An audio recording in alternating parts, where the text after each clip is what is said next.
Urine scure, sangue visibile, un quadro ecografico che non lascia dubbi, edema a entrambi i reni. Così, nella notte del ricovero all'ospedale San Martino di Belluno è stato diagnosticato un caso di SEU, sindrome emolitico-uremica, in un lattante di 10 mesi e mezzo.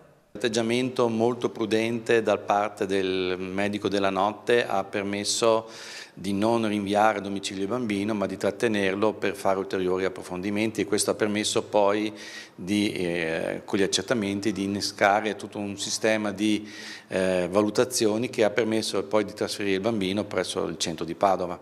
La SEU è una patologia rara ma molto seria che nei bambini sotto i 5 anni rappresenta una delle principali cause di insufficienza renale acuta e nei casi più gravi può portare al trapianto. In estate i casi aumentano. Tra giugno e agosto il Veneto è tra le regioni italiane più coinvolte. E non è il primo episodio. Lo scorso novembre una bambina di Cortina d'Ampezzo aveva contratto la SEU dopo aver consumato formaggio prodotto con latte crudo. Questo caso ci ricorda cose che magari dovremmo ricordarci tutti i giorni, che certi tipi di alimenti e soprattutto come gestiamo questi alimenti sono molto importanti per ridurre i rischi di infezioni trasmesse.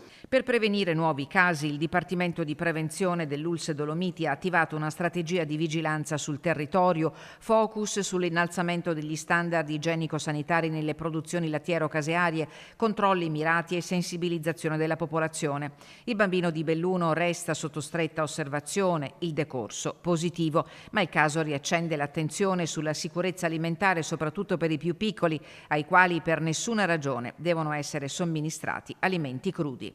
Né alimenti crudi né alimenti non lavati, e quindi questo è molto importante, come anche ovviamente prima di preparare il cibo dei bambini, chi lo prepara deve lavarsi le mani.